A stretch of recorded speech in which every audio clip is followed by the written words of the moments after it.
नमस्कार विद्यार्थी मित्रांनो, पहिला मुद्दा की याच्यातलं काहीही लिहून घेऊ नका, कारण ही PDF आहे तशीच्या तशी मी टेलिग्राम चॅनलवर शेअर करणार आहे. टेलिग्राम चॅनलची लिंक दिलेली आहे डिस्क्रिप्शन बॉक्समध्ये.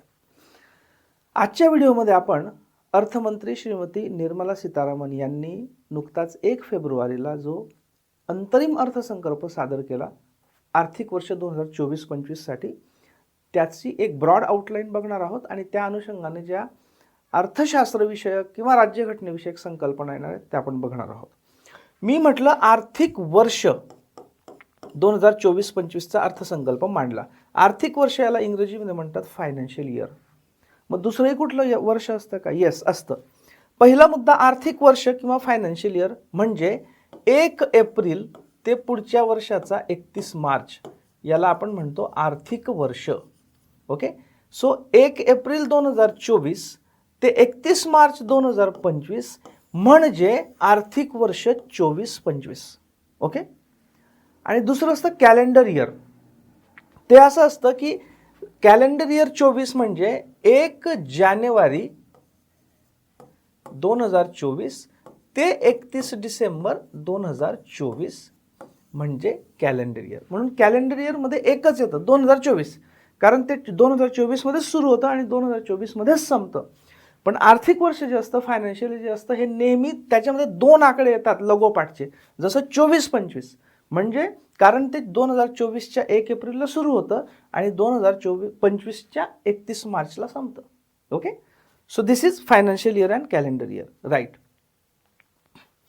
पहिला मुद्दा म्हणजे बजेट किंवा अर्थसंकल्प. हा जो शब्द आहे हा राज्यघटनेत आहे का? हा शब्द राज्यघटनेत कुठेही उल्लेखित केलेला नाही.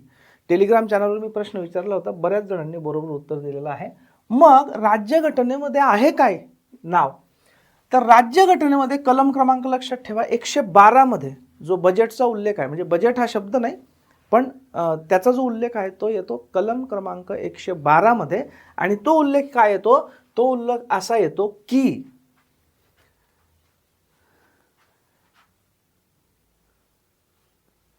annual financial statement.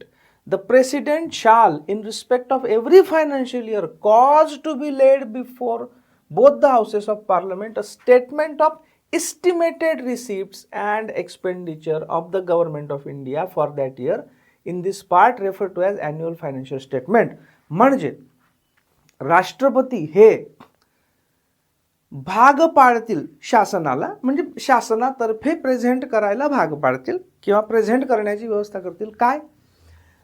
जे आर्थिक वर्ष आहे येणारं, त्या आर्थिक वर्षामध्ये इस्टिमेटेड रिसीट्स म्हणजे अंदाजित उत्पन्न, कारण जे सुरू होणारं आर्थिक वर्ष आहे त्याच्या संबंधी आपण हे मांडतोय, त्यामुळे आपल्याला ॲक्च्युअल माहीत नाही, आपल्याला अंदाज बांधतोय आपण की 24-25 या आर्थिक वर्षामध्ये शासनाला साधारणतः किती उत्पन्न मिळेल. म्हणून त्याचा अर्थ इथे शब्द येतो इस्टिमेटेड, अंदाजित उत्पन्न.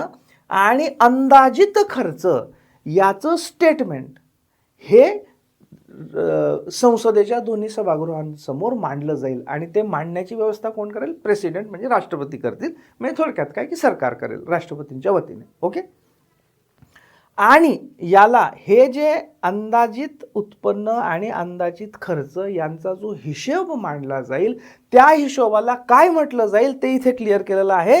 त्या हिशोबाला म्हटलं जाईल ॲन्युअल फायनान्शियल स्टेटमेंट. म्हणजे बजेट आपण ज्याला म्हणतो त्याला ॲक्च्युली म्हणतात ॲन्युअल फायनान्शियल स्टेटमेंट राज्यघटनेमध्ये. ॲन्युअल म्हणजे वार्षिक, फायनान्शियल म्हणजे आर्थिक आणि स्टेटमेंट म्हणजे एक प्रतिपादन. Okay, right. भारत स्वतंत्र झाल्यानंतर हळूहळू आपण जे इंग्रजांच्या काही परंपरा होत्या त्या हळूहळू एक एक आपण कमी करत गेलो. उदाहरणार्थ पूर्वी फक्त इंग्लिशमध्येच अर्थसंकल्प तयार केला जायचा किंवा मांडला जायचा.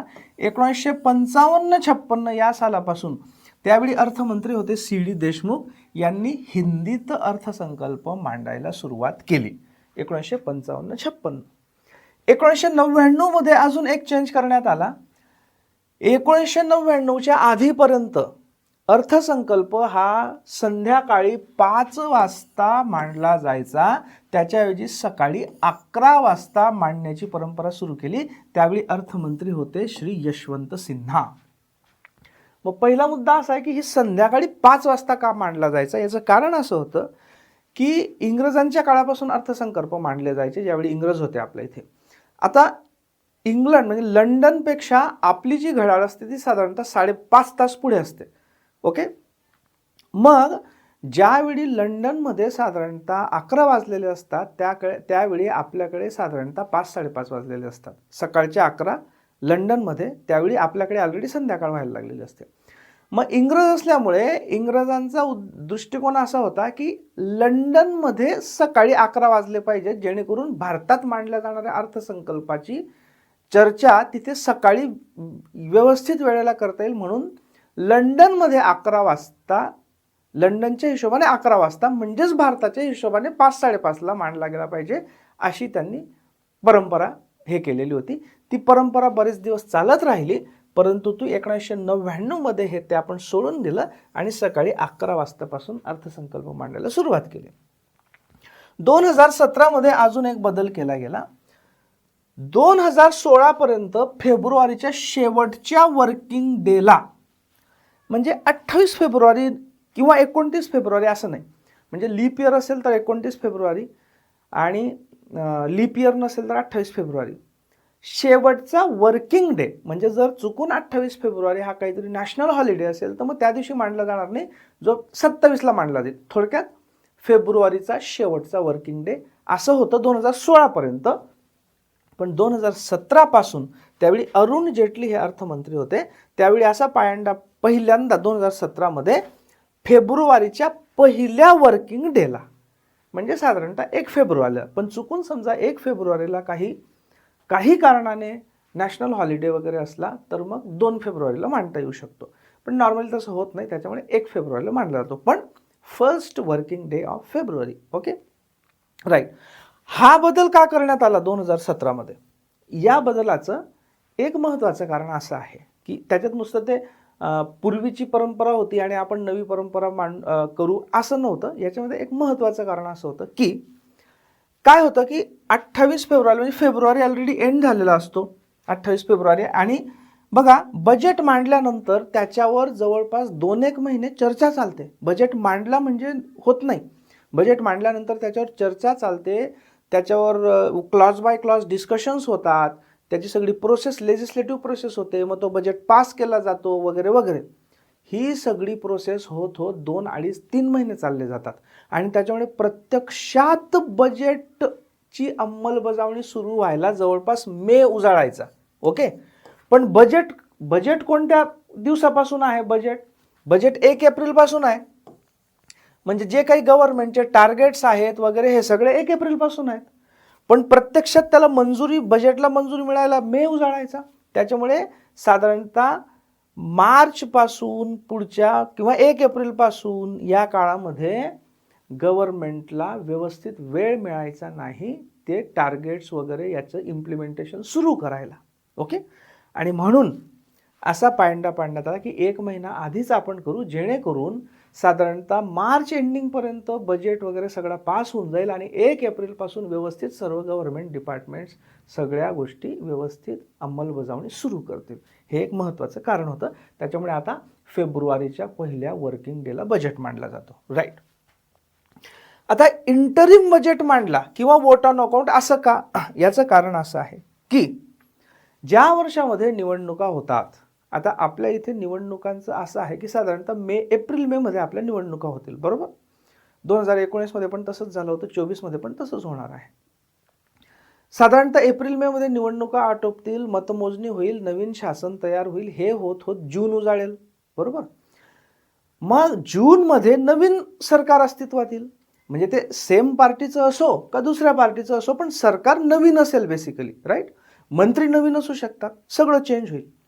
मग नवीन सरकारने नवीन अर्थसंकल्प मांडला पाहिजे, बरोबर, नॉर्मली.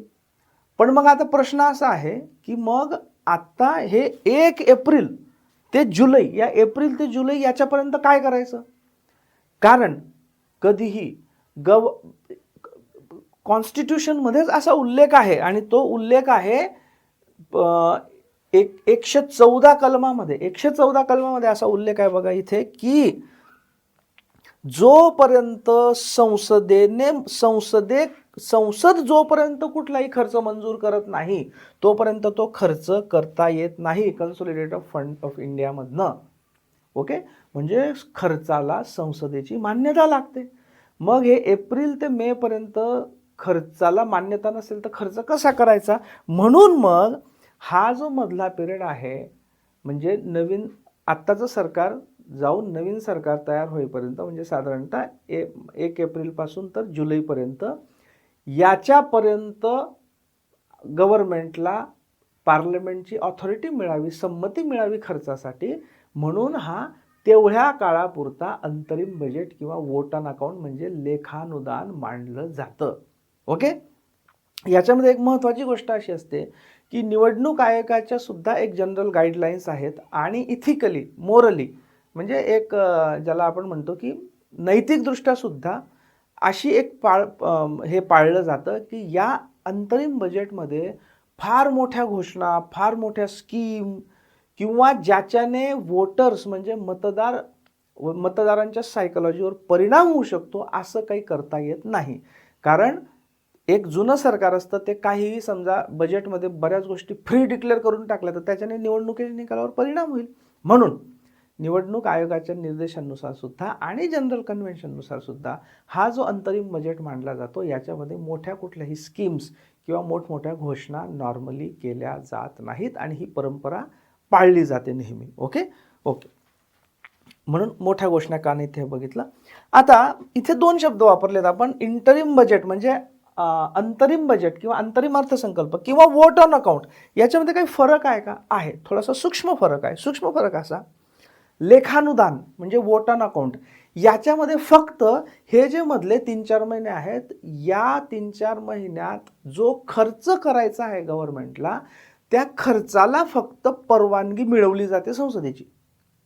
पण इंटरिम बजेट म्हणजे थोडक्यात काय की वोट ऑन अकाउंटमध्ये फक्त एक्सपेंडिचर म्हणजे खर्च याचाच मेनली उल्लेख असतो. इन्कम वगैरे काय होईल याचा उल्लेख नसतो. एवढंच आहे की बाबा हे निवडणुका होतात तोपर्यंत आम्हाला हा खर्च लागेल, या खर्चाला पार्लमेंटने परवानगी द्यावी, बस एवढं असतं वोट ऑन अकाउंटमध्ये. पण इंटरिम बजेटमध्ये विषय असतो 3-4 महिन्याचाच, पण नुसतं एक्सपेंडिचर म्हणजे खर्चाचं नाही तर उत्पन्न पण काय असणार आहे वगैरे वगैरे याचे पण उल्लेख येतात. म्हणजे तो पूर्ण बजेटच असतो, फक्त लिमिटेड पिरियडसाठी असतो एवढंच. Okay, so vote on account म्हणजे लेखानुदान आणि इंटरिम बजेट याच्यामध्ये हा महत्त्वाचा फरक आहे. वोट ऑन अकाउंट म्हणजे लेखानुदान याच्यामध्ये फक्त खर्चाची परवानगी मिळवली जाते, पण इंटरिम बजेटमध्ये मात्र खर्च, उत्पन्न, त्याचे इस्टिमेट सगळेच मांडले जातात. ओके, ठीक आहे. आता हे आपण बघितलं. वोट ऑन अकाउंट म्हणजे लेखानुदान याचा उल्लेख कोणत्या कलमामध्ये आहे? कलम आहे 116. ओके, हे लक्षात ठेवा. बघा, votes on account, votes of credit and exceptional grants. हे बघा, to make any grant in advance in respect of estimated expenditure म्हणजे या पुढच्या 3 महिन्यासाठी ॲडव्हान्समध्ये संसद परवानगी देते खर्चाला. ते वोट ऑन अकाउंट याचा उल्लेख आहे कलम क्रमांक 116 मध्ये. आणि कलम क्रमांक 114 मध्ये काय उल्लेख होता की पार्लमेंटच्या संमतीशिवाय, संसदेच्या संमतीशिवाय कुठलाही कन्सोलिडेटेड फंड ऑफ इंडिया मधनं खर्च करता येऊ शकत नाही. Right, okay. आता याच्यातल्या महत्त्वाच्या घोषणा आपण बघूया. जी घोषणा आहे ती घोषणा ही आहे सबका साथ. म्हणजे याला अर्थमंत्र्यांनी म्हटलेलं आहे मंत्र, की आमचा डेव्हलपमेंटचा किंवा विकासाचा मंत्र काय असणार आहे. समजा चुकून माकून एखादा ऑब्जेक्टिव्ह प्रश्न विचारला गेला की काय मंत्र डिक्लेअर करण्यात आलेला आहे, तर सबका साथ, सबका विकास आणि सबका विश्वास. हे सबका विश्वास एक ॲडिशनल ॲड झालेलं आहे या वर्षामध्ये. सो हे लक्षात ठेवा. मंत्र किंवा घोषणा काय विकासाची? सबका साथ, सबका विकास, सबका विश्वास. आणि याच्यामध्ये एक सबका प्रयास हा ॲप्रोच म्हणून ॲड करण्यात आलेला आहे. ॲप्रोच म्हणजे काय आमचा ॲप्रोच असेल? ॲप्रोच असेल तो असेल सबका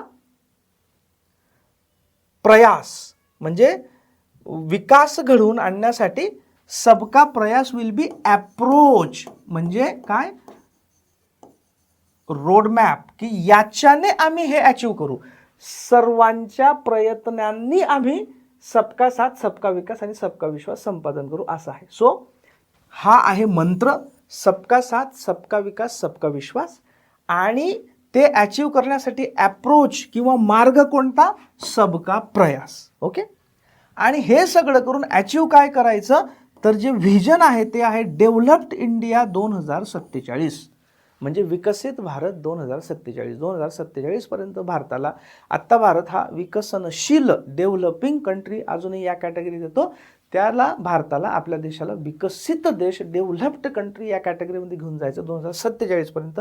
हे झालं व्हिजन. Okay, right.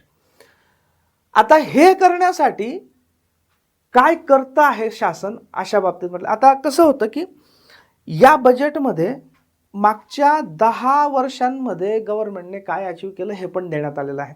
नॉर्मली बजेटमध्ये याची चर्चा नसते, परंतु वी कॅन अंडरस्टँड की हा थोडासा पॉलिटिकल पॉईंट असतो. कुठलंही गव्हर्नमेंट हे नॉर्मली करेलच, की ज्या वर्षामध्ये निवडणुका आहेत त्या वर्षामध्ये मागच्या ज्या आमच्या अचिव्हमेंट्स आहेत त्या हायलाईट करण्याचा प्रयत्न हा नॉर्मली होतो. तर या बजेटमध्ये सुद्धा मागच्या 10 वर्षाच्या अचिव्हमेंट्स देण्यात आलेल्या आहेत. Okay. So people centric inclusive development, की आम्ही काय प्रयत्न करतो आहोत असं सरकारचं म्हणणं आहे. पीपल सेंट्रिक म्हणजे लोकांवर केंद्रित असणारं, लोकांचं कल्याण साधणारं इन्क्लुझिव्ह डेव्हलपमेंट. इन्क्लुझिव्ह म्हणजे सर्वसमावेशक, म्हणजे सगळ्यांचा विकास घडवून आणणारं किंवा सगळ्यांचं साथ घेणारं किंवा सगळ्यांच्या सहकार्याने चालणारं. त्याच्यामध्ये बघा, हे ऑल फॉर्म्स ऑफ इन्फ्रास्ट्रक्चर म्हणजे सर्व पायाभूत सुविधांचा विकास, ज्याच्यामध्ये फिजिकल म्हणजे रस्ते, धरणं, बिल्डिंग वगैरे वगैरे हे फिजिकल इन्फ्रास्ट्रक्चर म्हणतात त्याला, भौतिक पायाभूत सुविधा. दुसरा मेन्शन आहे डिजिटल इन्फ्रास्ट्रक्चर. या डिजिटल इन्फ्रास्ट्रक्चरचा उल्लेख अजून एके ठिकाणी पुढे येतो, त्याचा उल्लेख असा येतो DPI म्हणून. तो आपण पुढे बघू ज्यावेळी येईल त्यावेळी. डिजिटल पब्लिक इन्फ्रास्ट्रक्चर म्हणजे काय, म्हणजे असं की बघा, पूर्वी माणसांचं वहन म्हणजे एका ठिकाणाहून दुसऱ्या ठिकाणी जाणं, पैशांचं वहन, सेवांचं वहन, हे सर्व फिजिकली व्हायचं. म्हणजे माणसं एका ठिकाणाहून दुसऱ्या ठिकाणी जायचे तर ते गाडीने, बसने, रेल्वेने जायचे. पैसे एका ठिकाणाहून दुसऱ्या ठिकाणी जायचे असतील तर आपण कुठेतरी बँकेत जमा करायचो किंवा बँकेतनं पैसे काढायचो वगैरे वगैरे. ओके. आता हेच वहन कशाने होतं, डिजिटल मार्गाने होतं. उदाहरणार्थ, मी संदीप साळुंके आहे, तर माझा समजा एखादं अकाउंट असेल तर माझा एक UPI ID असतो, तुम्हाला पण माहीत आहे. या UPI IDने आपण आपल्या मोबाईल नंबरवर पैसे पाठवू शकतो, अकाउंटमध्ये पैसे पाठवू शकतो, एखाद्या खरेदीसाठीचं पेमेंट करू शकतो. इथे मला समजा तुम्हाला जर पैसे पाठवायचे असतील तर मला तुमच्याकडे यावं लागत नाही. मी इथेच बसून, मी इथे असेल, तुम्ही कुठेतरी शिर्डीला, नगरला, गडचिरोलीला बसले असाल, इथून मी तुम्हाला पेमेंट करू शकतो.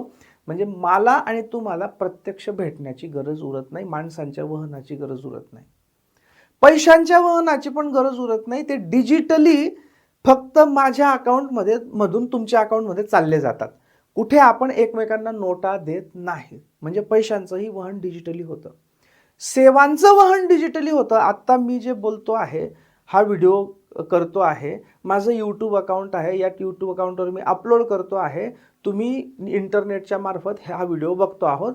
तुम्ही आम्ही समोरासमोर फिजिकली नाही तरी सुद्धा मी कुठली तरी एक सेवा तुम्हाला देतो आहे शिक्षणाची, आणि ती सेवा तुम्ही घेत आहेत डिजिटली.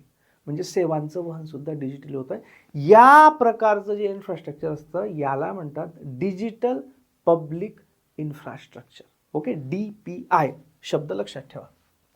हा बघा इथेच आहे की हा वर्ड DPI. ओके.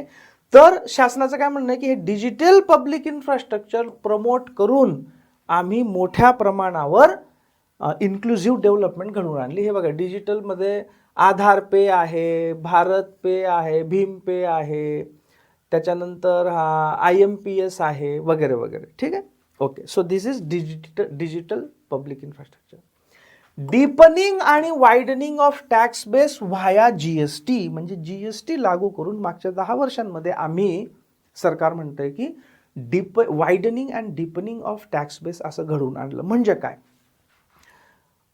आधी वायडनिंग बघू आपण. वायडनिंग ऑफ टॅक्स बेस म्हणजे काय. समजा आज भारतामध्ये 2 कोटी लोक टॅक्स पे करत असतील, तर 2 कोटींऐवजी 2.5 कोटी लोकांना टॅक्सच्या नेटमध्ये आणणं, म्हणजे अजून 50 लाख लोकांना टॅक्स देण्यास भाग पाडणं, अर्थात ज्यांनी द्यायला पाहिजे अशांनाच. म्हणजे काय की टॅक्स देणाऱ्या लोकांची संख्या वाढवणं, याला म्हणतात वायडनिंग. वायडनिंग म्हणजे मोठं करणं, लार्ज करणं, म्हणजे टॅक्स देणाऱ्या लोकांची संख्या वाढवणं. म्हणजे उदाहरणार्थ आता जीएसटी, आणि हे जीएसटीने खरोखर झालेलं आहे, कारण मी स्वतः आता इन्कम टॅक्स कमिशनर आहे. आमची मित्रमंडळी बॅचमेट्स जीएसटीमध्ये असतात. इन्कम टॅक्सवर पण आम्ही त्याचा इफेक्ट बघतो. तर आता तुम्हाला जर टॅक्स क्रेडिट घ्यायचं असेल तर जीएसटी नंबर असल्याशिवाय आणि जीएसटी पे केल्याशिवाय तुम्हाला तो फायदा घेता येत नाही. 20 लाखाच्या वर, म्हणजे वेगवेगळे ते लिमिट्स आहेत, साधारणतः 20 लाखाच्या वर ट्रान्झॅक्शन असतील तुमचे वार्षिक, तुम्हाला जीएसटी घ्यावा लागतो. एकदा जीएसटी नंबर आला की मग तुम्ही टॅक्स ब्रॅकेटमध्ये येतात. म्हणजे आमच्याकडे एखादी केस असली आणि तो रिटर्न, इन्कम टॅक्स रिटर्न भरत नसला, तर आम्ही त्याचा जीएसटी रिटर्न बघतो ऑनलाईन.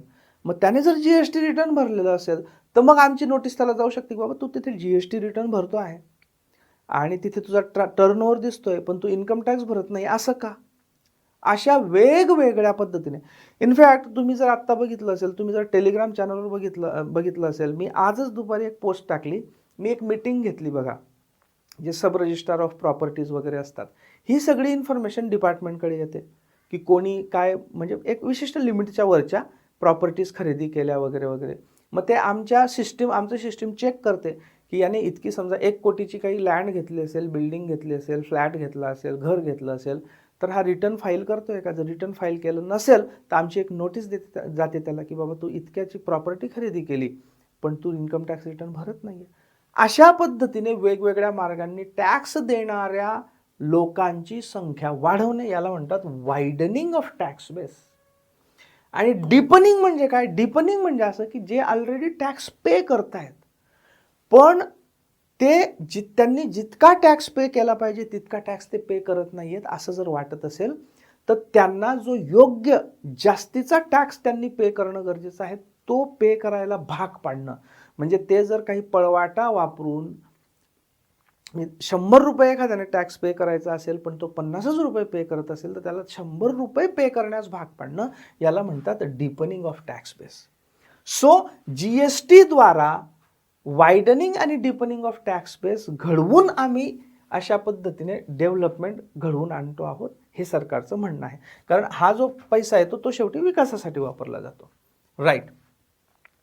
हे जनरल आहे. हां, इथे एक उल्लेख आहे गिफ्ट IFSC. हे काय आहे तर गिफ्ट IFSC हे लक्षात ठेवा, ही गिफ्ट सिटी म्हणून आहे. ही गुजरातमध्ये गांधीनगरच्या जवळ आहे. ओके. आणि ही काय आहे, डेडिकेटेड आहे, एक स्पेशल इकॉनॉमिक झोन आहे. हे गिफ्ट म्हणजे Gujarat international finance tech city. Okay.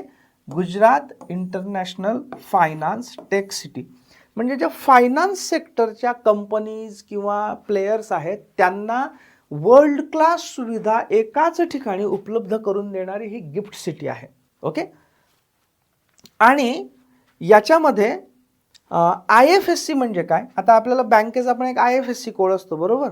आपण ज्यावेळी ऑनलाईन ट्रान्झॅक्शन करतो त्यावेळी IFSC कोड देतो, त्याचा आणि याचा काही संबंध नाही. हे IFSC म्हणजे इंटरनॅशनल फायनान्शियल सर्व्हिसेस सेंटर्स.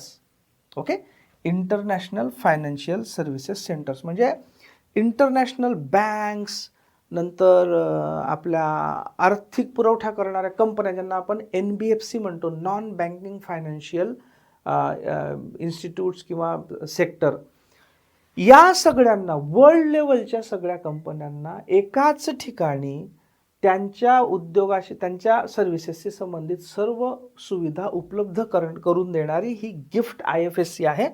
तर इथे काय उल्लेख आहे की गिफ्ट IFSC द्वारा robust gateway for global capital and financial services for the economy, की अशा पद्धतीने हे गिफ्ट IFSC द्वारा आम्ही मोठ्या प्रमाणावर ग्लोबल पेयर्सद्वारा आपल्या याच्यात कॅपिटल यावी, म्हणजे भांडवल यावं, आर्थिक भांडवल यावं, याच्यासाठी योग्य सुविधा उपलब्ध करून दिलेल्या आहेत आणि त्याच्याद्वारे डेव्हलपमेंट घडवून आणण्याचा प्रयत्न करतात. Okay, right. हां, हे बाकीचं काही महत्त्वाचं नाही. पुढे जाऊयात आपण. गिफ्ट सिटी झाली, राईट. ओके, आता फोकस एरियाज बेसिकली असं म्हटलं गेलेलं आहे की, मी पुढचा एक हे दाखवतो तुम्हाला. मेन्शन असं केलं होतं की आम्ही 4 मुख्य जातींवर कॉन्सन्ट्रेट केलं. आता याच्यामध्ये ज्या 4 जाती हा उल्लेख आहे, हा थोडासा पॉलिटिकल भाग आहे, कारण अलीकडे ते जातनिहाय सर्वेक्षण, आरक्षण वगैरे हे बरेच इश्यू चालू आहेत. त्याच्यामुळे एक हा पॉलिटिकल वर्ड आहे की आम्ही 4 जातींवर कॉन्सन्ट्रेट केलेलं आहे. आपण एवढं समजून घ्यावं की या 4 प्रकारच्या कम्युनिटीजवर किंवा 4 प्रकारच्या लोकांवर किंवा 4 सेक्टर्सवर गव्हर्नमेंट कॉन्सन्ट्रेट करते. कोणते 4 सेक्टर हे जरूर लक्षात ठेवा. गरीब म्हणजे पुअर पहिलं, हां.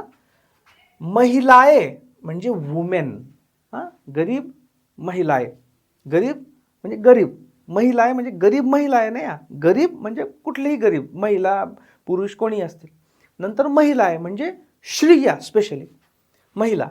त्यानंतर युवा म्हणजे इंग्लिशमध्ये यूथ, आणि अन्नदाता म्हणजे शेतकरी म्हणजे फार्मर. ओके, सो कोणते 4 सेक्टर्सवर शासनाने लक्ष घातलेलं आहे किंवा कॉन्सन्ट्रेट केलेलं आहे? गरीब, महिलाए, युवा, अन्नदाता म्हणजे poor, women, youth and farmer. Okay, ठीक आहे. आता त्याच्यातला मग पहिला भाग आहे तो गरीब. ओके, गरीब कल्याण देश का कल्याण असं आहे. पहिला मॅटर शासनाने असं म्हटलेलं आहे की डीबीटी म्हणजे काय?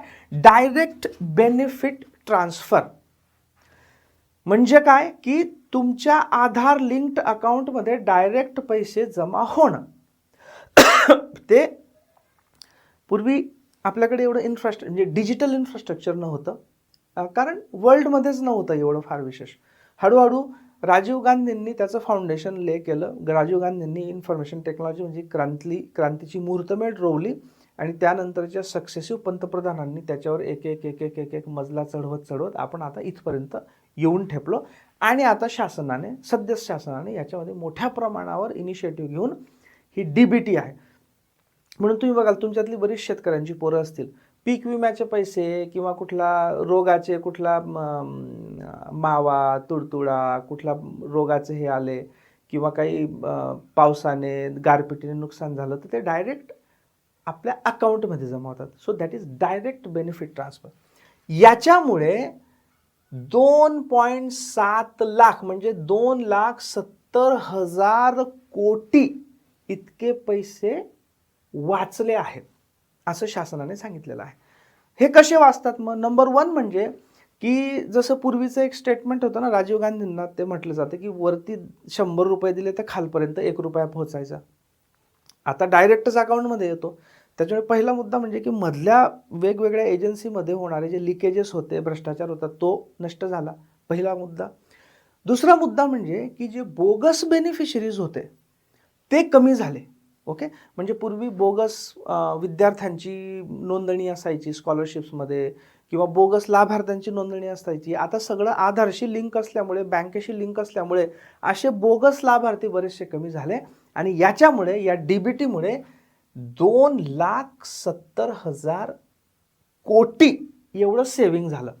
आणि टोटल जे या डीबीटीद्वारे अमाऊंट ट्रान्सफर केल्या गेल्या या मागच्या 10 वर्षामध्ये त्या 34 लाख कोटी, म्हणजे 34 लाख कोटी एवढा फंड हा वेगवेगळ्या लाभार्थ्यांना दिला गेला आणि डीबीटीमुळे 2.7 लाख कोटी हे जे पूर्वी लिकेजेस व्हायचे ते वाचले असं शासनाचं म्हणणं आहे. Okay, 25 crore people moved out of multi dimensional poverty, की मागच्या 10 वर्षांमध्ये 25 कोटी लोक हे मल्टी डायमेन्शनल पॉवर्टी म्हणजे बहुआयामी गरिबीतून मुक्त झालेले आहेत 25 कोटी. मग ही बहुआयामी गरिबी म्हणजे काय? Multi dimensional poverty. तर 2010 मध्ये ही कन्सेप्ट आली मल्टी डायमेन्शनल पॉवर्टी किंवा मल्टी डायमेन्शनल पॉवर्टी इंडेक्स म्हणजे बहुआयामी गरिबी सूचकांक. हा कोणी डेव्हलप केलेला आहे लक्षात ठेवा, कारण सध्या याच्याबद्दल बरीच चर्चा होत राहते.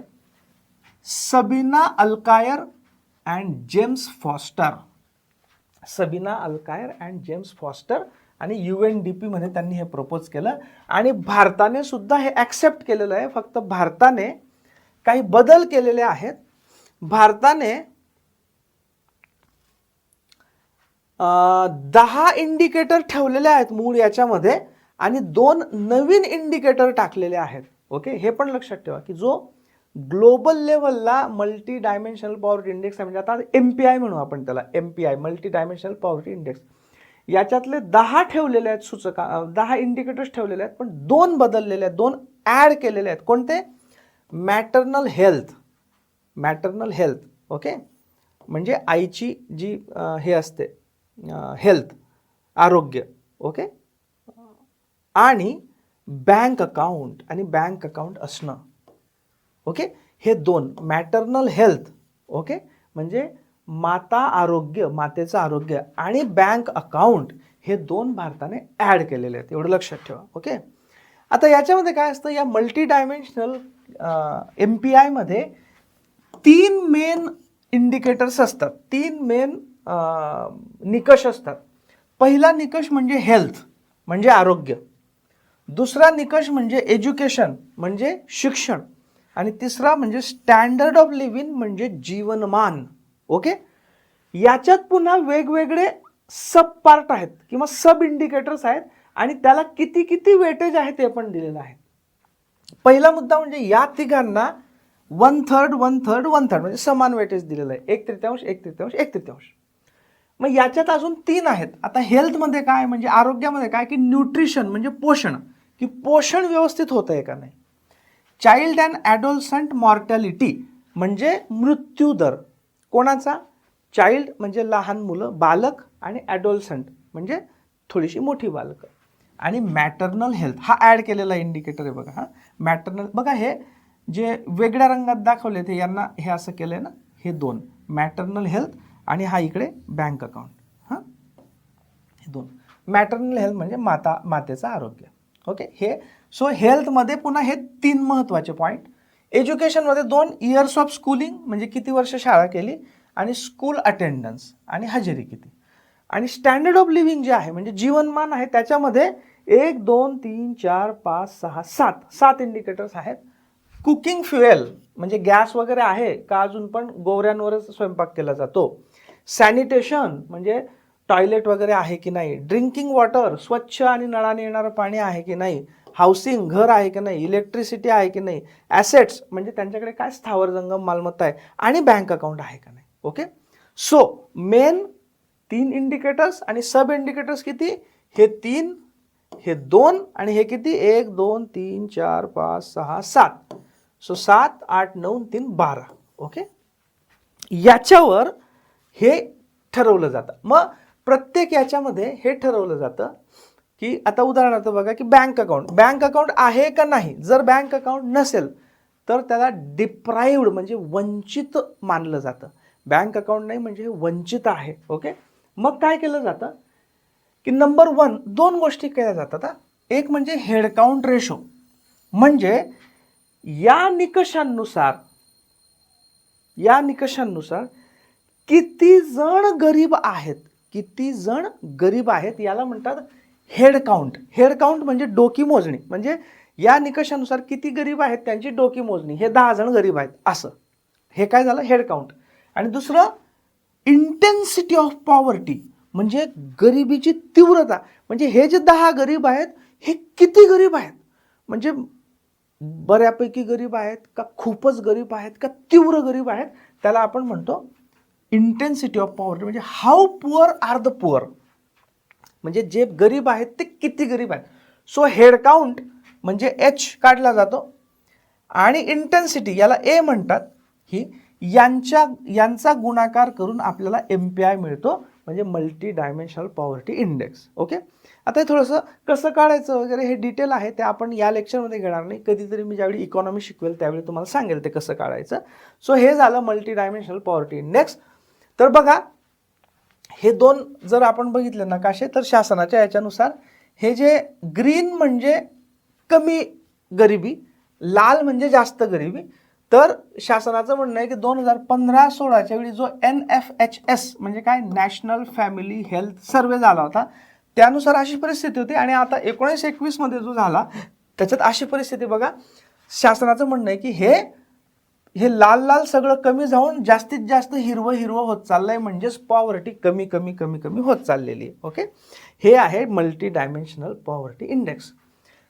आणि मल्टी डायमेन्शनल MPI नुसार पण जर बघितलं तर हे थोडंसं लक्षात ठेवा की सगळ्यात जास्त गरीब आहे बिहार, पण बिहारमध्ये प्रचंड गरिबी कमी, MPI नुसार प्रचंड गरिबी कमी झालेली आहे. म्हणजे 51.89 जवळजवळ 52% होतं, ते आता 34% येऊन गेलेलं आहे. ओके, अर्थात याच्यावर अनेक लोकांचे आक्षेप असतात की हे शासन बरोबर मोजतंय का नाही वगैरे वगैरे वगैरे. त्या वादात आत्ता आपल्याला जायचं नाही, आत्ता आपल्याला फक्त फॅक्ट्स बघायचे आहेत. सो प्रचंड कमी झाले तरी पण बिहार 1 नंबरला आहे, म्हणजे सर्वात गरीब. 2 नंबरला आहे झारखंड, 3 नंबर मेघालय, 4 नंबर उत्तर प्रदेश. पहिले 4 जरूर लक्षात ठेवा: बिहार, झारखंड, मेघालय आणि उत्तर प्रदेश. ओके, आणि महाराष्ट्र बघूया कुठे आहे. महाराष्ट्र आहे इथे 7.81%. ओके, म्हणजे दर 100 लोकांमध्ये साधारणतः 8 लोक गरीब आहेत. आता तुम्ही तुमच्या गावांमध्ये बघा की हा रेशो लागतो का साधारणतः, मग त्याच्यावर तुमच्या लक्षात येईल की हे आकडे किती खरे किती खोटे किंवा काय. अर्थात हे गावानुसार पण चेंज होतं, जिल्ह्यानुसार पण चेंज होतं, पण एक जनरल आयडिया येते. याच्यानुसार साधारणतः 8 लोक गरीब आहेत महाराष्ट्रामध्ये. महाराष्ट्रापेक्षा कमी गरिबी असलेले खाली बरेच लोक आहेत. नाही, याच्यामध्ये नाही, हे जाऊ द्या, हे तर इथून हे सुरू होतात ना, हे केंद्रशासित प्रदेश आहेत त्याच्यामुळे हे जाऊ द्या. सो महाराष्ट्राच्या पेक्षा बेटर आहे कर्नाटक, हरियाणा, आंध्र प्रदेश, तेलंगणा, मिझोराम, हिमाचल, पंजाब, सिक्कीम, तामिळनाडू, गोवा, केरळ. केरळमध्ये सगळ्यात कमी गरिबी आहे. केरळमध्ये सगळ्यात कमी गरिबी आहे. ओके, त्याच्यामुळे आपण एक केरला स्टोरी बघितली, पण ही जी केरला स्टोरी आहे 100% सुशिक्षित, साक्षर, जीवनमान अतिशय उच्च, गरिबीचं प्रमाण अत्यंत कमी, ही सुद्धा एक दुसरी केरला स्टोरी आहे आणि ती आकड्यांवर सिद्ध झालेली केरळ स्टोरी आहे. Okay, so that is there. आणि जर आपण हे घेतलं काय,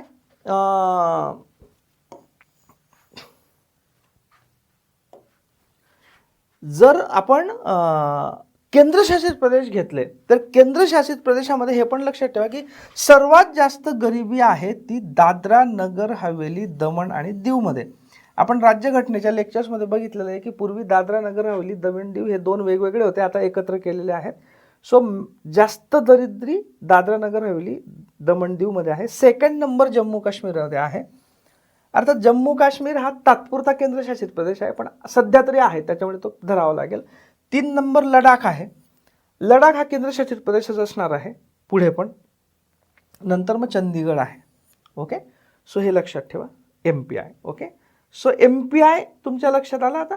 सो गव्हर्नमेंटचं स्टेटमेंट काय आहे की मल्टी MPI च्या नुसार 25 कोटी लोक मागच्या 10 वर्षांमध्ये गरिबीच्या बाहेर आले. Okay, credit assistance to 78 lakh street vendors under PM Swanidhi, म्हणजे PM स्वनिधी योजनेच्या अंतर्गत 78 लाख जे फेरीवाले किंवा रस्त्यांवर वेगवेगळ्या गोष्टी विकणारे व्यवसाय करणारे असतात त्यांना PM स्वनिधी योजनेच्या अंतर्गत 78 लाख लोकांना मदत झालेली आहे, त्यांना कर्ज देण्यात आलेलं आहे. तर ही PM स्वनिधी योजना, हिचा रेफरन्स आलाय म्हणून याचं फक्त आपण थोडंसं हे बघून घेऊ की PM स्वनिधी हे ॲक्च्युअल PM स्वनिधी योजनेची जी वेबसाईट आहे त्याच्यावरचा हा स्क्रीनशॉट आहे. की स्ट्रीट वेंडर्स म्हणजे रस्त्यावरचे फेरीवाले, याच्यात कशा कशाचा समावेश होतो? वेंडर्स, हॉकर्स, ठेलेवाले, रेहडीवाले, थेली फडवाला वगैरे वगैरे, ज्या ज्या वेगवेगळ्या नावांनी वेगवेगळ्या राज्यांमध्ये ते ओळखले जातात. आपल्या इथे आपण लोटगाडीवाले पण म्हणतो, ठेलेवाले म्हणतो वगैरे वगैरे. ओके. काय काय विकणारे? साधारणतः व्हेजिटेबल्स म्हणजे फळं, भाजीपाला, फळं, त्याच्यानंतर स्ट्रीट फूड विकणारे म्हणजे रस्त्यावरचं खायचं, चहा, पकोडे, ब्रेड्स, अंडी, छोटे मोठे ते बघा आपले टेक्स्टाईल म्हणजे ते चादरी, साड्या आपल्या सायकलवर किंवा मोटरसायकलवर घेऊन विकतात ते. ॲपॅरल म्हणजे तेच कपडे झाले. फुटवेअर म्हणजे चपला वगैरे. त्याच्यानंतर हे कारागीर, त्यांचे प्रॉडक्ट्स, बुक्स वगैरे विकणारे रस्त्यांवर, हे सगळे यांना 10,000चं अर्थसहाय्य दिलं जातं, वर्किंग कॅपिटल. ओके, 10,000चं अर्थसहाय्य दिलं जातं, हे लक्षात ठेवा. आणि आणि ही कोणातर्फे हे केलं जाते? Fully funded by ministry of housing and urban affairs. हे लक्षात ठेवा. हे थोडंसं ऑड वाटतं आपल्याला की ही जी फेरीवाल्यांची योजना आहे PM स्वनिधी, ही कोणी फंडेड? फुल्ली कोणत्या मंत्रालयाच्या अंडर येते? Ministry of housing and urban affairs. Okay, ministry of housing and urban affairs, एवढं पक्क लक्षात ठेवा. ही आहे PM स्वनिधी योजना. तर त्याच्या अंतर्गत शासनाचं काय म्हणणं आहे की 78 लाख जणांना याच्यातनं वर्किंग कॅपिटल मिळाली. ओके, हे झालं गरीब, मेन पॉइंट्स. आता यूथ, दुसरी जात किंवा दुसरा सेक्टर म्हणजे युवा. ओके. स्किल इंडिया मिशन हे तुम्हाला माहित आहे, त्याच्यामुळे याच्यावर मी काही जास्त चर्चा करत नाही. याच्या अंतर्गत 1,40,00,000 युवकांना स्किलचं ट्रेनिंग दिलं गेलं. Okay. Fostering entrepreneurial aspirations of youth, 43 crore loans sanctioned under PM Mudra योजना. ही PM मुद्रा योजना आहे. याच्या अंतर्गत 43 कोटी कर्ज दिली गेली. 43 कोटी रुपये नाही, 43 कोटी जणांना कर्ज दिली गेली असं म्हणणं आहे शासनाचं स्टॅटिस्टिक्सनुसार. PM मुद्रा योजना. ओके. सो अच्छा, PM मुद्राचं काही विशेष आपण घेतलेलं नाही. Anyways it's a routine scheme, तुम्हाला माहीतच आहे ती आणि पुढे येईलच ती. ओके. याच्यामध्ये एक पॉइंट बजेटमध्ये हायलाईट करण्यात आला आहे की PM श्री या योजनेसाठी जे बजेट अलोकेशन आहे ते 23-24 मध्ये 4,000 कोटी होतं, ते आता 24-25 मध्ये म्हणजे या बजेटसाठी 6,050 कोटी एवढं करण्यात आलेलं आहे. कोणती योजना? PM श्री. तर ही PM श्री योजना, किमान तुम्हाला इतकं तरी माहीत राहू द्या की ही योजना आहे कशाची. तर ही PM श्री योजना जी आहे, PM श्री योजना, 1 मिनिट, होल्ड ऑन.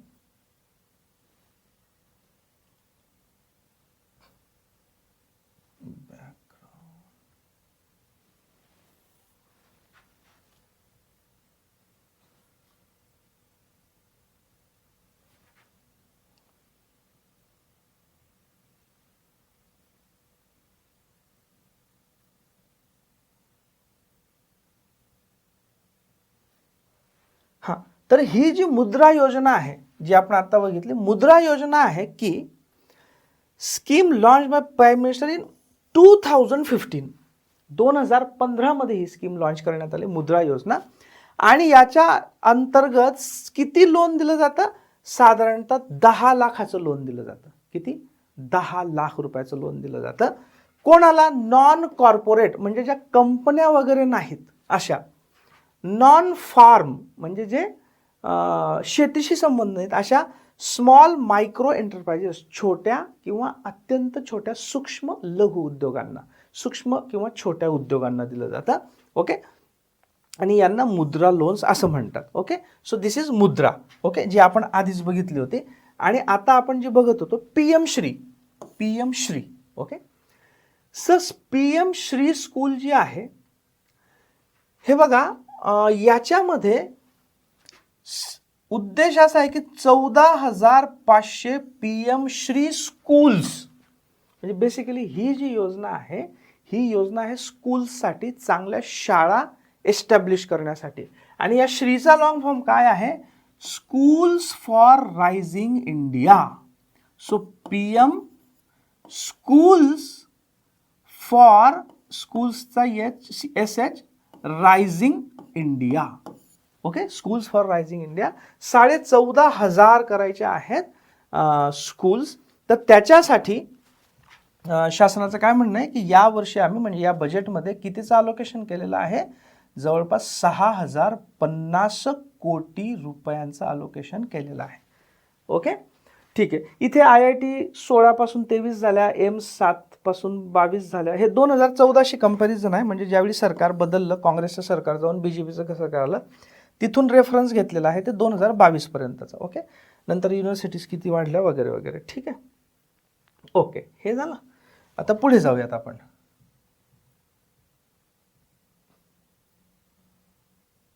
हां, नाव काही ॲडिशनल पॉईंट्स आधी आहेत ते बघून घेऊ. सरकारने असं म्हटलेलं आहे की PM स्वनिधी झाला. एक जनमन योजना याचा उल्लेख आहे की जनमन योजनेद्वारे फार मोठ्या प्रमाणावर विकासासाठी सरकार प्रयत्न करते. तर ही जनमन योजना उल्लेख आलाय म्हणून किमान बेसिक आपल्याला माहित पाहिजे. एकतर हिचा लॉंग फॉर्म काय जनमन योजनेचा? हिचा जो लॉंग फॉर्म आहे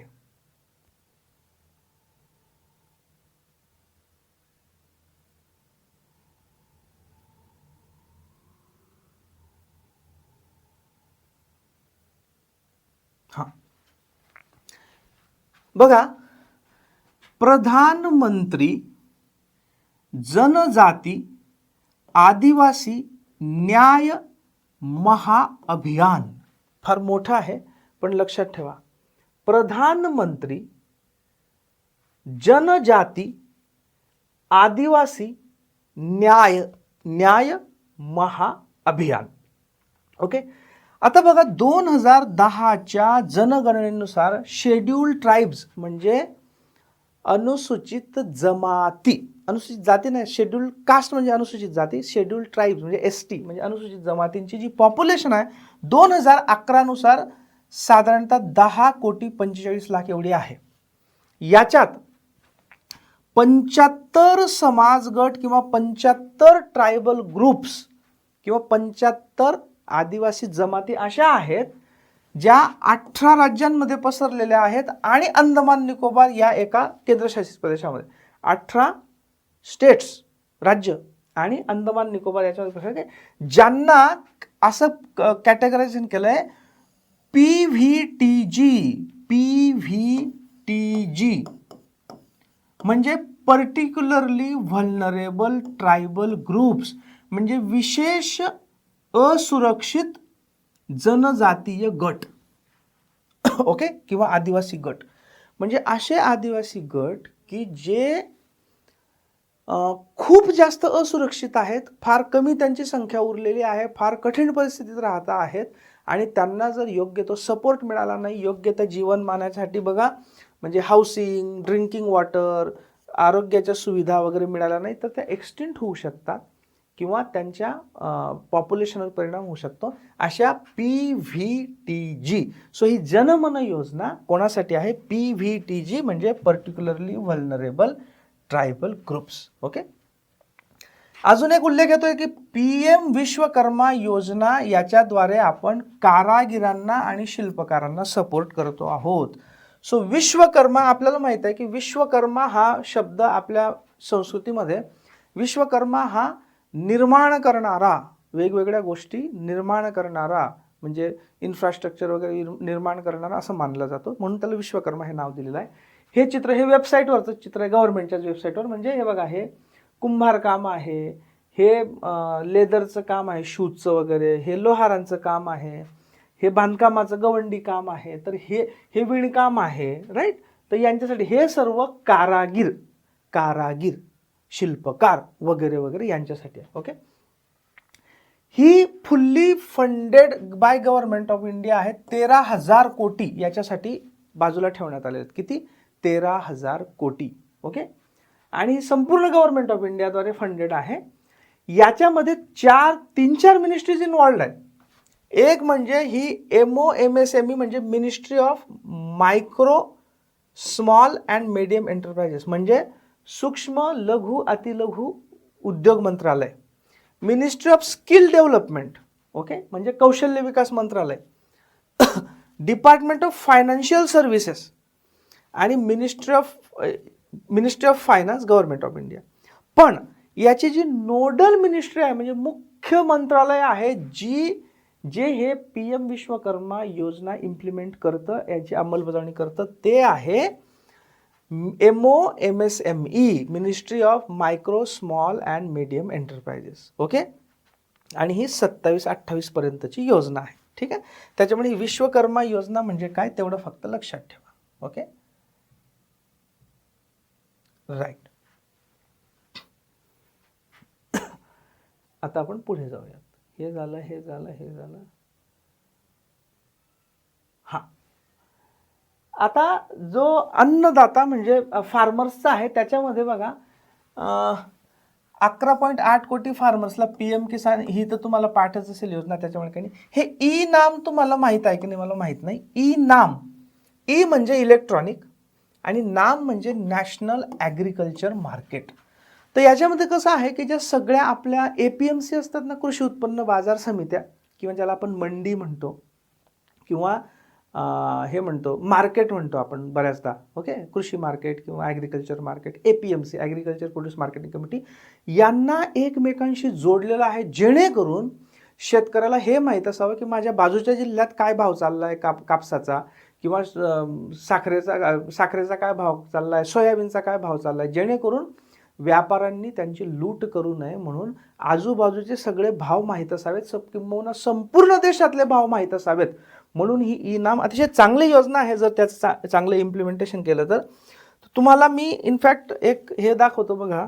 ई-नाममध्ये जर तुम्ही गेलात, ही ई-नामची वेबसाईट आहे बघा, ई-नाम मंडी ट्रेड डिटेल्स. हे ॲक्च्युली ऑनलाईन आहोत आपण. तर मी स्टेट समजा महाराष्ट्र सिलेक्ट केलं, हे महाराष्ट्र सिलेक्ट करा. APMC सिलेक्ट APMC म्हणजे समजा आत्ता मी नागपूरमध्ये आहे तर समजा मी नागपूर सिलेक्ट करतो.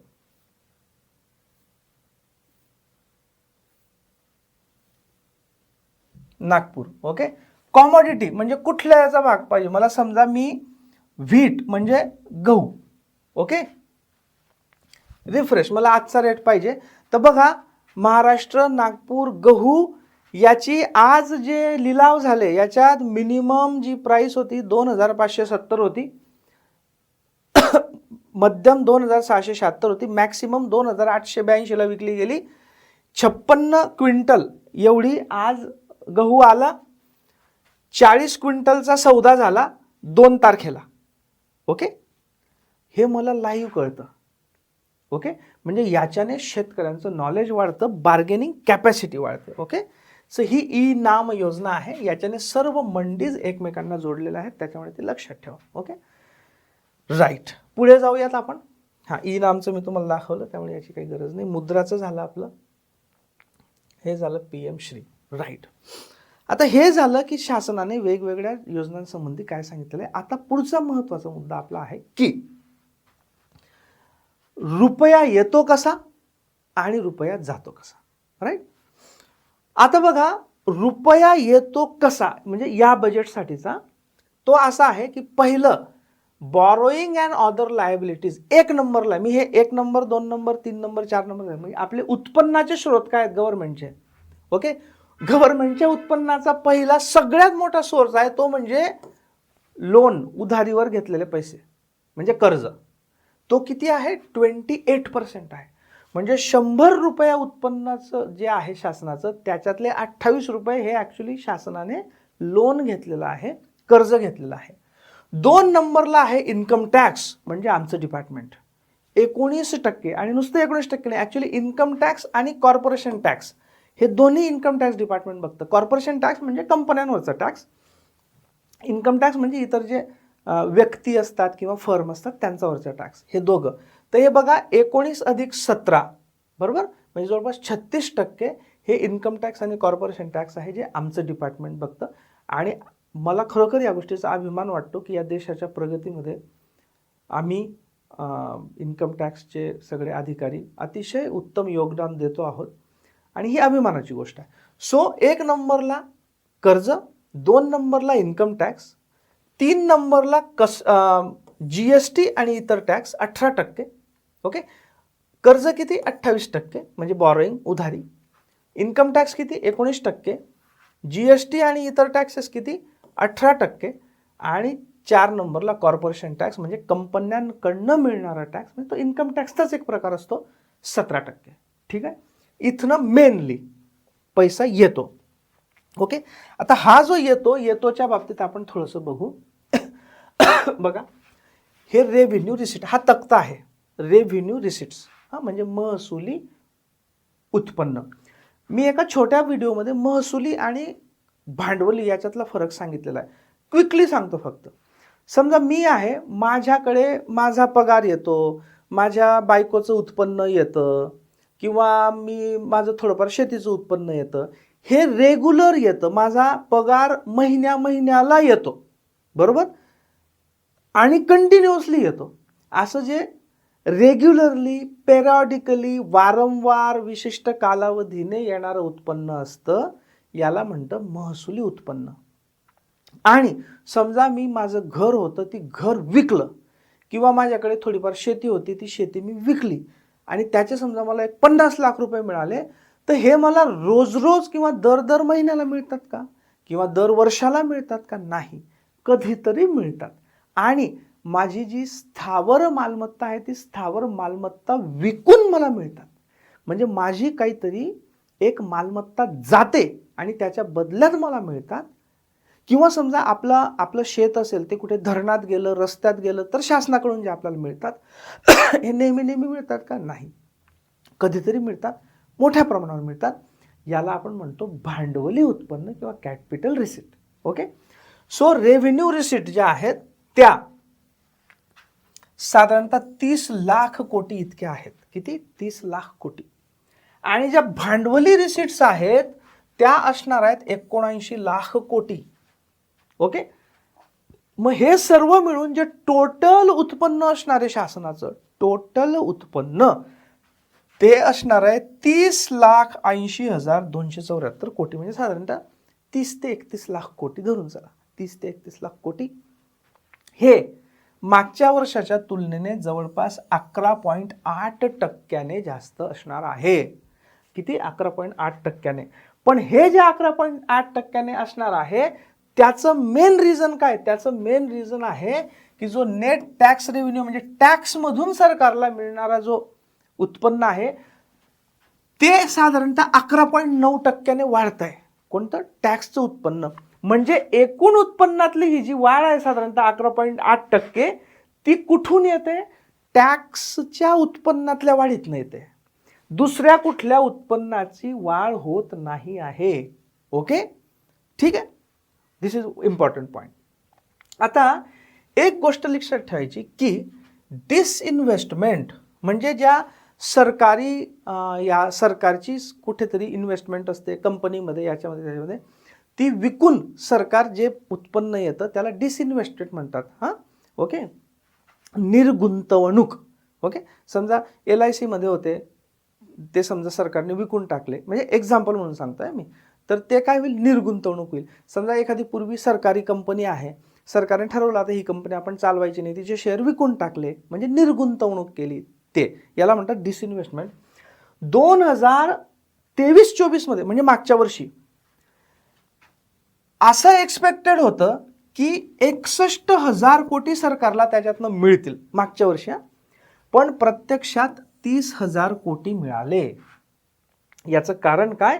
याचं कारण म्हणजे की डिसइन्व्हेस्टमेंटचे जे टार्गेट होते, म्हणजे सरकारी आस्थापनांमधले सरकारला आपले वाटे विकून जे आणायचे होते पैसे, तेवढं टार्गेट झालं नाही, म्हणून हे जे डिसइन्व्हेस्टमेंटचे पैसे कमी झालेत. हे म्हणजे याच्यात मेजर फरक पडलेला आहे.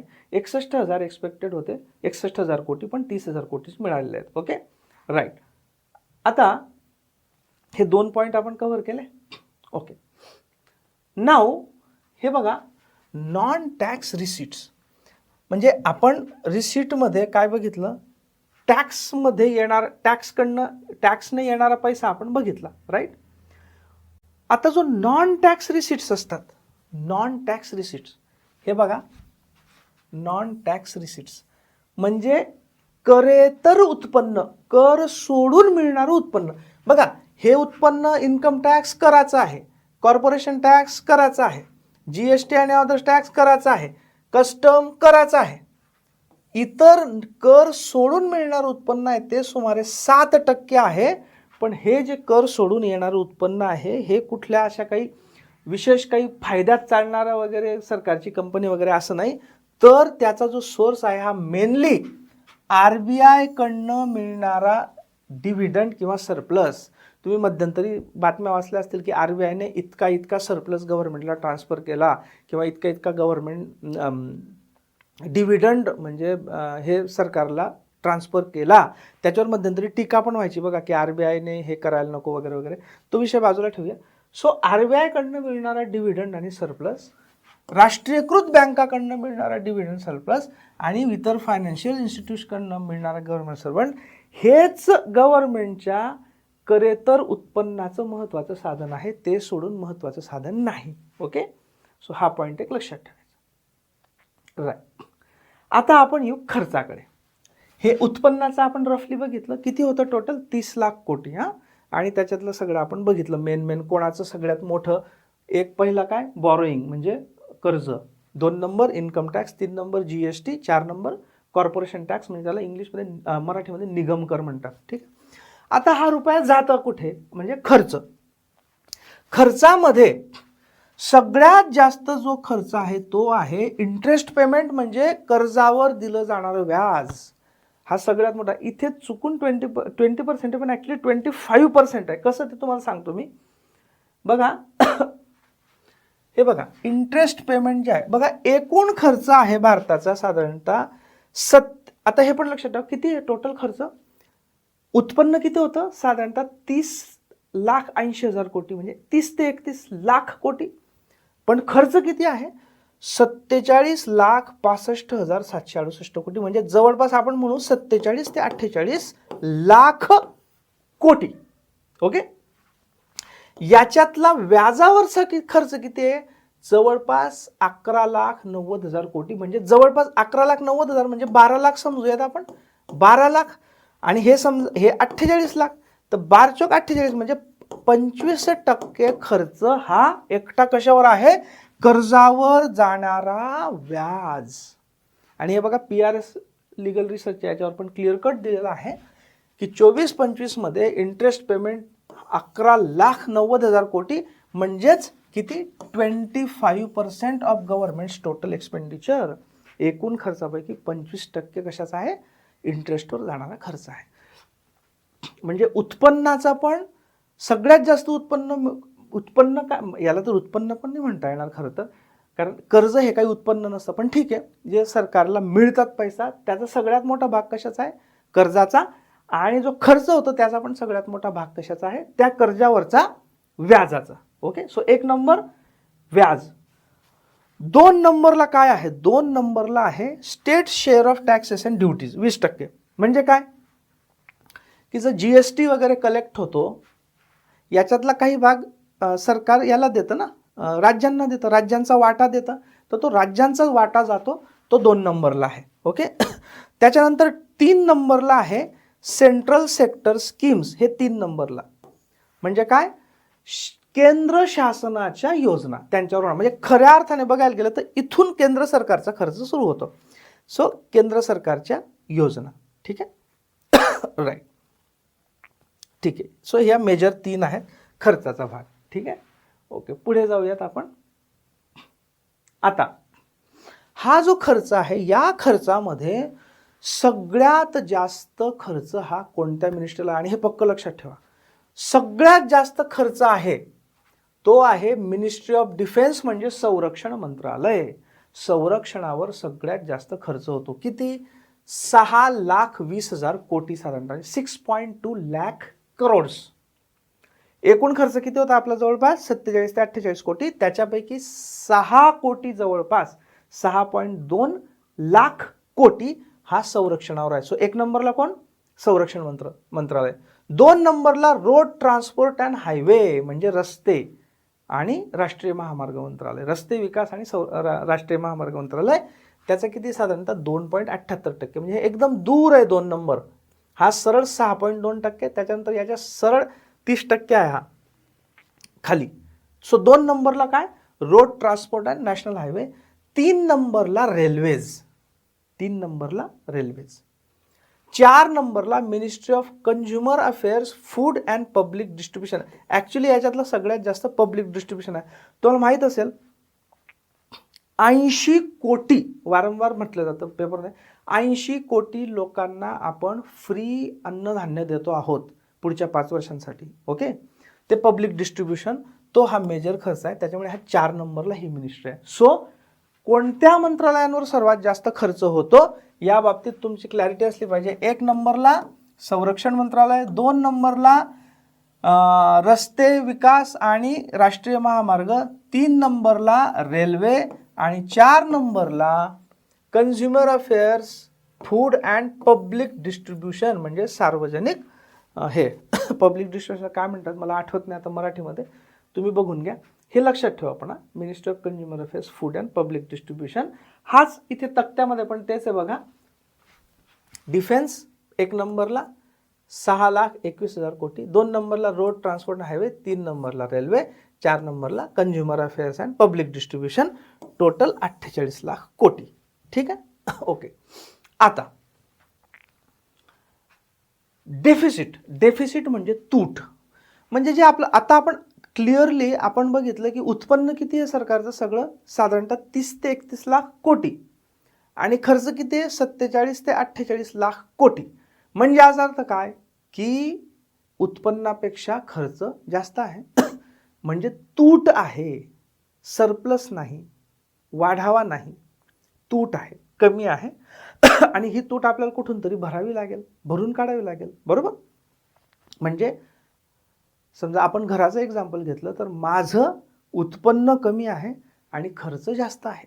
ओके, हे मोजण्यासाठी हे 3 महत्त्वाचे पॅरामीटर्स वापरले जातात. फिस्कल डेफिसिट, रेव्हेन्यू डेफिसिट आणि प्रायमरी डेफिसिट. ओके, त्याचं प्रमाण किती आहे या 24-25 मध्ये? Fiscal deficit 5.1%. हे पाठच ठेवा, 5.1% फिस्कल डेफिसिट. ओके, वित्तीय तूट. वित्तीय तूट. रेव्हेन्यू डेफिसिट म्हणजे महसुली तूट, ही आहे 2%. आणि प्रायमरी डेफिसिट म्हणजे प्राथमिक तूट, ही आहे 1.5%. 5.1, 5 तरी लक्षात ठेवा, म्हणजे तुम्हाला किमान 5 तर लक्षात ठेवा. 5, 2, 1.5 एवढं लक्षात ठेवा. 5, 2 आणि 1.5. ओके, फिस्कल डेफिसिट म्हणजे काय? फिस्कल डेफिसिट म्हणजे सरकारचं एकूण उत्पन्न आणि एकूण खर्च यांच्यातली तूट. याच्यामध्ये सगळं उत्पन्न आणि सगळं खर्च येतं. म्हणजे मग तो खर्च जो आहे तो महसुली खर्च असो की भांडवली खर्च असो. म्हणजे काय? समजा मला दररोजच्या दररोज भाजीपाला, किराणा, पोरांच्या फी वगैरे हा नेहमी होणारा खर्च आहे. हा कोणता खर्च? महसुली खर्च. समजा मी शेती घेतली तर मी दररोज शेती घेतो का? नाही. पण शेती घेतली त्याच्यासाठी लागणारा खर्च हा महसुली खर्च नाही, कारण तो दररोज नेहमी होत नाही, कधीतरी एकदाच होतो. म्हणून तो कोणता? भांडवली खर्च. किंवा मी फ्लॅट घेतला, 4 व्हीलर कार घेतली, हे सगळे कोणते खर्च आहेत? भांडवली खर्च. तर सगळे खर्च घ्यायचे. म्हणजे देश म्हटलं तर मग देशात सरकारी कर्मचाऱ्यांच्या पगाराचा पैसा घ्या, खर्च घ्या, हा महसुली खर्च. इंटरेस्ट पेमेंट म्हणजे व्याज जे जावं लागतं कर्जावरचं ते पण घ्या. आणि समजा एखादा हे आपला समजा तो सीलिंगचा रस्ता बांधला, हा कोणता? भांडवली खर्च, तो पण घ्या. म्हणजे सगळे खर्च घ्यायचे आणि त्याच पद्धतीने सगळ्या प्रकारची उत्पन्न घ्यायची. म्हणजे माझा दर महिन्याला येणारा पगार ते पण उत्पन्न धरायचं. आणि समजा मी शेती विकली आणि त्याचे पैसे आले ते पण उत्पन्न धरायचे, महसुली पण भांडवली पण. सगळ्या खर्चामधनं सगळं उत्पन्न वजा करायचं आणि जो फरक येईल म्हणजे जो एक्स्ट्राचा खर्च आहे त्याला म्हणायचं फिस्कल डेफिसिट, वित्तीय तूट. आता हा फॉर्म्युला तर ठीक आहे मित्रांनो, पण तुम्हाला हे कळलं पाहिजे की वित्तीय तूट कशासाठी काढतो आपण, कशासाठी कॅल्क्युलेट करतो, आणि वित्तीय तुटीने आपल्याला काय कळतं. वित्तीय तुटीने आपल्याला हे कळतं की त्या वर्षी गव्हर्नमेंटला किती कर्ज घ्यावं लागणार आहे. वित्तीय तुटीने काय करतं, कर्ज म्हणजे बॉरोईंग, कर्ज किती घ्यावं लागणार आहे हे कळतं. ओके, आता येऊ आपण महसुली तुटीकडे, म्हणजे रेव्हेन्यू डिफिसिटकडे. रेव्हेन्यू डिफिसिट म्हणजे काय, जे माझं महसुली, जो माझा महसुली खर्च आहे त्याच्यातनं महसुली उत्पन्न मायनस केलं, म्हणजे माझा महसुली खर्च जास्त आहे आणि महसुली उत्पन्न कमी आहे, याच्यातला जो फरक येईल ते असेल माझी महसुली तूट. म्हणजे माझं, मी घराचं एक्झाम्पल देतो, माझा येणारा पगार हे माझं महसुली उत्पन्न झालं, आणि मला दर वर्षामध्ये लागणारा एकूण भाजीपाल्याचा खर्च, किराण्याचा खर्च, पोरांची फी, पेट्रोल, हे लागणारे खर्च, हे हा माझा काय, महसुली खर्च.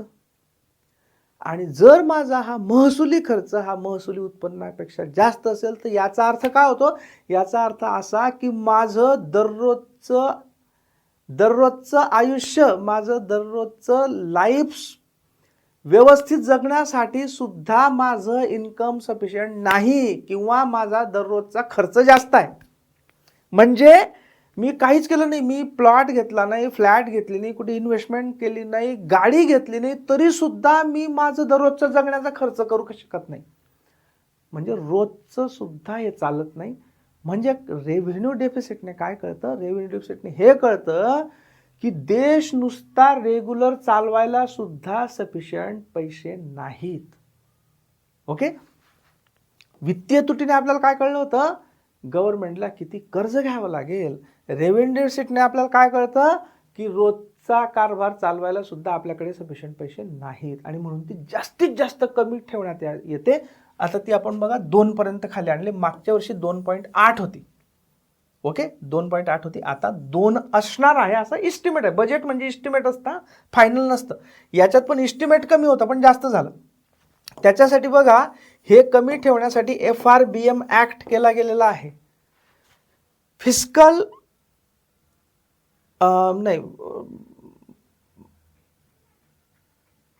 FRBM, fiscal responsibility and budget management act, की ही जी तूट आहे ही कमीत कमी ठेवण्यात यावी, याच्यासाठी हा ऍक्ट केला गेला. त्याच्यावर सरकारवरच बंधनं घालण्यात आलेली आहेत. ओके, देशासाठी रेव्हेन्यू डेफिसिट म्हणजे काय, की देशाला जे रेग्युलर नॉर्मल मिळणारं उत्पन्न आहे ते वजा देशाचा रेग्युलर खर्च, म्हणजे शासन चालवण्यासाठी लागणारा खर्च, रेग्युलर इंटरेस्ट पेमेंट वगैरे वगैरे, हे सगळं याच्यातला फरक म्हणजे रेव्हेन्यू डेफिसिट, महसूल डेफिसिट. ओके, तिसरं आहे प्रायमरी डेफिसिट.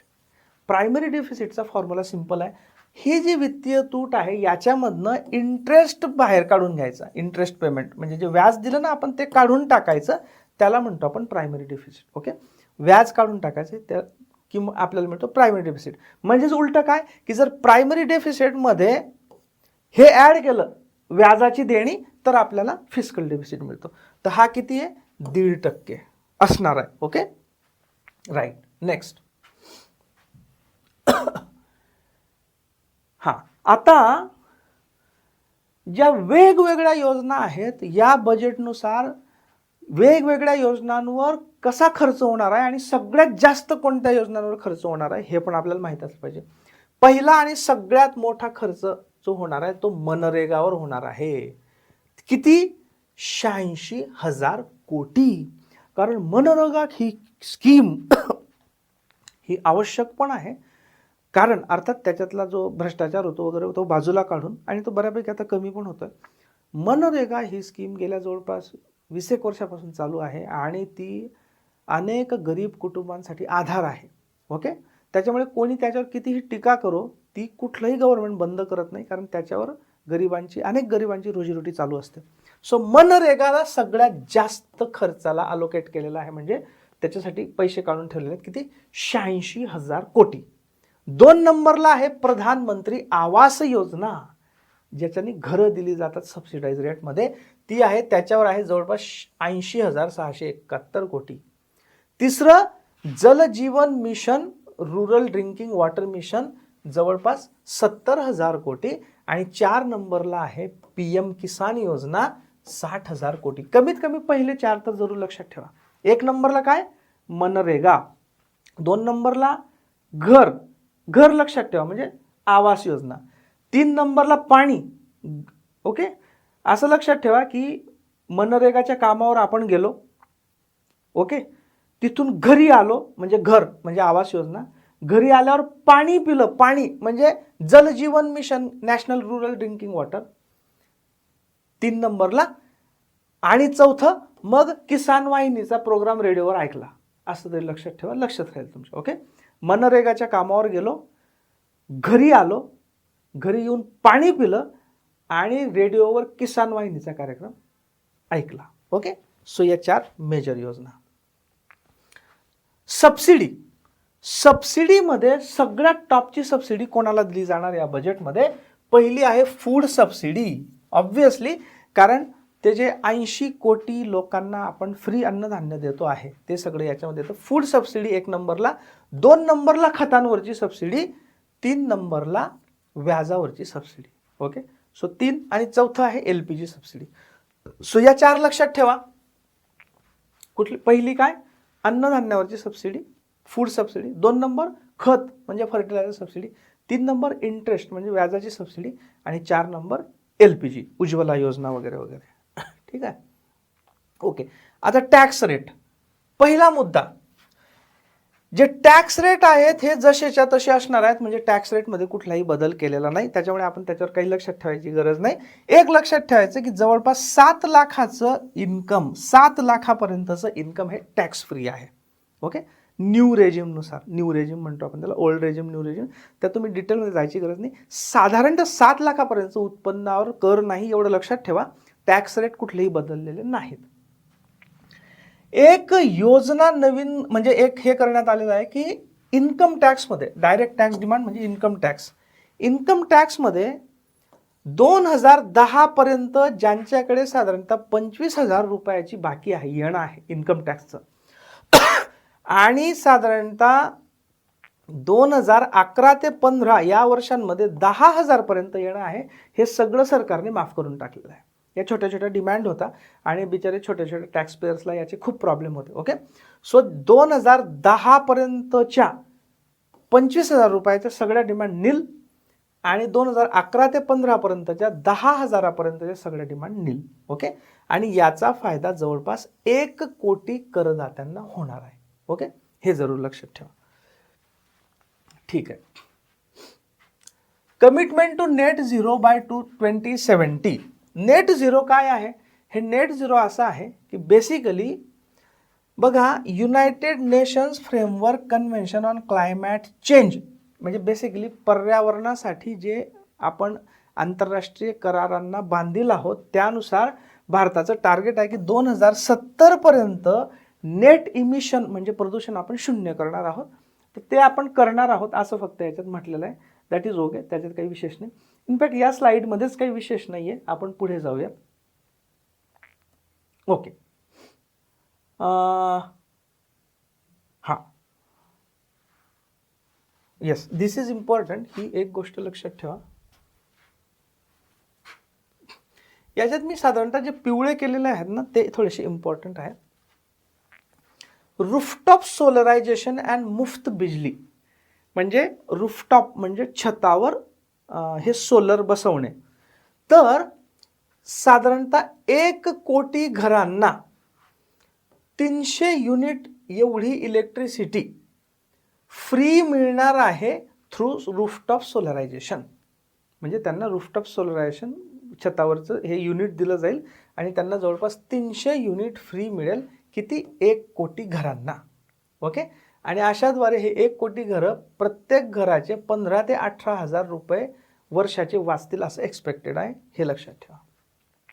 आयुष्मान भारत ही जी महत्त्वाची योजना आहे, ही काही आणखी एक्स्ट्रा बेनिफिशरीजना म्हणजे अजून काही त्याच्यामध्ये ॲड केले गेलेले आहेत. कोण कोण ॲड केले गेलेत? आशा वर्कर, आपल्या ज्या खेड्यामध्ये आशा ताई असतात बघा, त्या आशा वर्कर, अंगणवाडी वर्कर्स, अंगणवाडीच्या ज्या ताई असतात त्या, आणि हेल्पर्स म्हणजे अंगणवाडीतल्या हेल्पर्स, यांना याच्यामध्ये आणण्यात आलेलं आयुष्यमान भारतमध्ये. पक्क लक्षात ठेवा, कोणाकोणाला? आशा वर्कर, अंगणवाडी वर्कर आणि अंगणवाडीच्या हेल्पर. ठीक आहे, okay.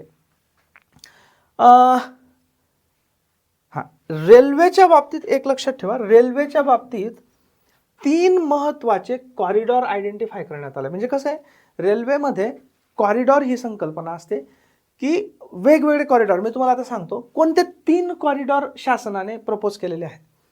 Energy, mineral and cement corridors म्हणजे काय? ज्या मार्गांवरून एनर्जी म्हणजे हे कोळसा वगैरे वगैरे यांचं वहन होतं, मिनरल्स म्हणजे वेगवेगळे मॅंगनीज, आयर्न वगैरे वगैरे यांचं, आणि सिमेंट यांचं वहन करण्यासाठी डेडिकेटेड कॉरिडॉर म्हणजे एक डेडिकेटेड रेल्वे लाईन किंवा कॉरिडॉर एस्टॅब्लिश केला जाणार आहे. ओके, एनर्जी म्हणजे ऊर्जा, मिनरल खनिजे आणि सिमेंट हा एक कॉरिडॉर. दुसरा पोर्ट कनेक्टिव्हिटी कॉरिडॉर्स म्हणजे देशाच्या आतमधून पोर्ट्स म्हणजे बंदरांना जोडणारा कॉरिडॉर, हा एक सेपरेटली डेव्हलप केला जाईल. आणि तिसरा हाय ट्रॅफिक डेन्सिटी कॉरिडॉर. हाय ट्रॅफिक डेन्सिटी म्हणजे ज्या मार्गांवर खूप जास्त ट्रॅफिक आहे असा एक कॉरिडॉर. ओके, सो हे 3 कॉरिडॉर. आणि 40,000 बोगी ज्या आहेत, नॉर्मल बोगी, त्यांना वंदे भारत बोगींमध्ये कन्व्हर्ट केलं जाणार आहे. 40,000 ज्या नॉर्मल बोगी आहेत रेल्वेच्या त्यांना कन्व्हर्ट केलं जाईल कशामध्ये? वंदे भारत ट्रेन जी नवीन आहे. तुम्ही कधी बसलात का नाही मला माहीत नाही, मी एकदा बसलो आहे, इथून इंदोरला गेलो होतो त्यावेळी. छान आहे ती. म्हणजे अशा 40,000 नॉर्मल बोगींना कशात कन्व्हर्ट केलं जाईल? वंदे भारतमध्ये. ठीक आहे, राईट. एक उडान स्कीमचा उल्लेख आहे. तर उडान स्कीम तुम्हाला माहिती असली पाहिजे. उडान स्कीम म्हणजे यू म्हणजे उडे, देश का आम नागरिक, उडे देश का आम नागरिक. याच्यामध्ये असं केलं जात आहे बेसिकली की जी छोटी छोटी शहरं आहेत ती विमानांनी कनेक्ट केली जात आहेत, आणि असं त्याच्यात कमीत कमी भाडं असावं आणि सामान्य माणूस पण विमानाने जाऊ शकावा, हा त्याच्यातली कन्सेप्ट आहे. Okay, right. हां, नंतर नमो भारत. याच्यामध्ये बघा नमो भारत, की नमो भारत आणि मेट्रो यांच्याद्वारे अर्बन ट्रान्सफॉर्मेशन म्हणजे शहरी वाहतूकमध्ये क्रांती आणायची. ते नमो भारत तुम्हाला माहिती असलं पाहिजे. नमो भारत म्हणजे बघा, ही एक इलेक्ट्रिक मल्टिपल युनिट या प्रकारची ट्रेन आहे. ही बेसिकली फ्रेंच कंपनी आहे एक, ॲल्स्टॉम यांनी डेव्हलप केलेली आहे. तिचं मॅन्युफॅक्चरिंग सेंटर, तिचं जे डिझाईन होतं ते हैदराबादमध्ये केलं जातं या कंपनीद्वारे, आणि ॲक्च्युअल जी बनवली जाते ट्रेन ती सावली गुजरात इथे बनवली जाते. आणि हिचा एरोडायनॅमिक शेप असतो असा बघा, एरोडायनॅमिक, जेणेकरून हवेचं फ्रिक्शन कमीत कमी, घर्षण कमीत कमी होऊन हिची जास्तीत जास्त स्पीडने जाऊ शकते. याला म्हणतात RRTS, regional rapid transit service. Okay, RRTS किंवा रॅपिडेक्स म्हणतात याला. आणि अशी RRTS पहिली नमो भारत एक्सप्रेस कुठे सुरू झालेली हे तुम्हाला माहिती असलं पाहिजे. दिल्ली ते मीरत. दिल्ली ते मेरठ. आणि ही 23 ऑक्टोबर 2023 रोजी पंतप्रधानांच्या हस्ते हिचं उद्घाटन झालेलं आहे. ओके, नमो भारत कधी? 20 ऑक्टोबर 2023, ऑक्टोबर 2023 लक्षात ठेवा. आणि पहिली नमो भारत कशामध्ये? दिल्ली ते मेरठमध्ये. ठीक आहे, ओके. ॲस्पिरेशनल डिस्ट्रिक्ट प्रोग्राम असा एक उल्लेख आलेला आहे. ॲस्पिरेशनल डिस्ट्रिक्ट प्रोग्राम हे काय आहे? तर बघा, 2018 मध्ये हा ॲस्पिरेशनल डिस्ट्रिक्ट प्रोग्राम ADP सुरू करण्यात आला. हा कशासाठी आहे? याच्यामध्ये भारतातले 112 अत्यंत कमी विकसित जिल्हे निवडले गेलेत की ज्यांचा अजिबातच विकास झालेला नाही. ओके, आणि अशा 112, आता हे वेगवेगळ्या ठिकाणी कमी जास्त होत राहतात. ही वेबसाईट आहे प्रत्यक्षात, त्याच्यातली हा आकडा आहे. सो 112, काही ठिकाणी 115चा उल्लेख आहे. एनिवेज, 112 अत्यंत अविकसित जिल्हे निवडले गेलेले आहेत. आणि वेगवेगळ्या सर्व मंत्रालयांच्या स्कीम एकत्र करून त्यांचा या जिल्ह्यांचा वेगाने विकास घडवून आणायचा, हे या ॲस्पिरेशनल डिस्ट्रिक्ट प्रोग्रामचं उद्दिष्ट आहे. त्याचा उल्लेख इथे आलेला आहे की याच्या मार्फत आपण मोठ्या प्रमाणावर विकासाचा हे करतोय म्हणून. हेल्थमध्ये एक उल्लेख आलेला आहे, cervical cancer vaccination for girls 9 ते 14 इयर्स हे सरकारने ठरवलेलं आहे. सर्वायकल कॅन्सर म्हणजे गर्भाशयाच्या मुखाचा कर्करोग. ओके, आता तुम्ही, आज मी किती तारखेला बोलतोय, 3 फेब्रुवारीला बोलतोय. काल तुम्ही एक गंमत बघितली असेल, काल एक बातमी आली की पूनम पांडे जी मॉडेल आहे तिच्या इंस्टाग्राम अकाउंटवर असं डिक्लेअर करण्यात आलं की तिचा सर्व्हायकल कॅन्सरने मृत्यू झाला. ओके, सगळीकडे बातम्या वगैरे आला आणि आता दुपारी परत बातमी आली की ती मेलेली वगैरे नाही, तिचा मृत्यू वगैरे नाही झालेला, ती जिवंत आहे. पण सर्व्हायकल कॅन्सर तिचं, असं बातमी अशी करण्यात आली होती की सर्व्हायकल कॅन्सरमुळे तिचा मृत्यू झाला. आता ती म्हणते आहे की सर्व्हायकल कॅन्सरविषयी जागृती निर्माण व्हावी म्हणून मी ही फेक न्यूज दिली होती वगैरे वगैरे. त्याचं बॅकग्राऊंड आहे की बजेटमध्ये असं ठरवण्यात आलेलं आहे की 9 ते 14 वर्षाच्या मुलींना हे सर्व्हायकल कॅन्सर वॅक्सिनेशन दिलं जाईल. ओके, तर मित्रांनो, सर्व्हायकल कॅन्सरचा फार मोठा प्रादुर्भाव हा म्हणजे इन्सिडन्स असतो हा मुलींमध्ये, महिलांमध्ये असतो. आणि किंबहुना मी माझ्या स्वतः जे 2-3 डॉक्टर मित्र आहेत, गायनेकोलॉजिस्ट आहेत, तज्ज्ञ आहेत, त्यांनाही विचारलं तर तेही म्हणतात की ते HPV वॅक्सिन असतं, ह्युमन पॅपिलोनोमा व्हायरस असं काहीतरी आहे, ती HPV वॅक्सिन आहे, ते खरोखर दिलं पाहिजे. आणि साधारणतः 9 ते 14 वर्षापर्यंतच्या. आता हे बाहेर जर घेतलं तर खूप महाग आहे, म्हणून शासन स्वतःच हे राबवणार आहे कमी किमतीमध्ये, हे जरूर लक्षात ठेवा.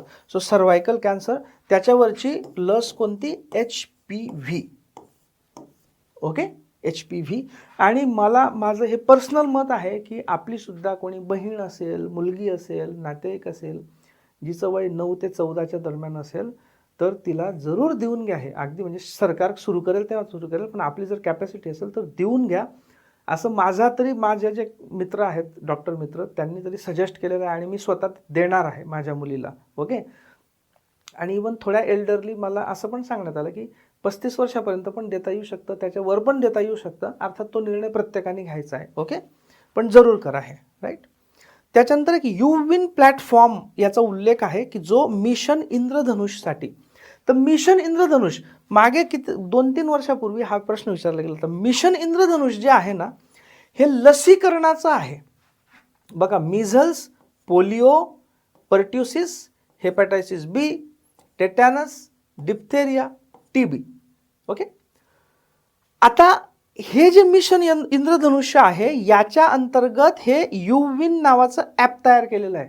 जसं बघा कोरोनाच्या वेळी कोविन ॲप होतं, करेक्ट, तसं वॅक्सिनेशनसाठी म्हणजेच मिशन इंद्रधनुषसाठी युविन, हे युविन हे तयार करण्यात आलेलं आहे. ओके, आणि बघा युविनचं तर तुम्ही इथे बघितलं, बघा हे युविन पोर्टल, हे ॲक्च्युअल युविनच्या पोर्टलवरनं मी घेतलेलं आहे. त्याच्यात म्हटलेलं आहे की हे जे ॲप आहे ते 12 वॅक्सिन प्रोव्हाइड करेल. किती? 12. Diphtheria, pertussis, tetanus, polio, measles, rubella, tuberculosis, rotavirus, diarrhoea, hepatitis B, meningitis आणि न्यूमोनिया,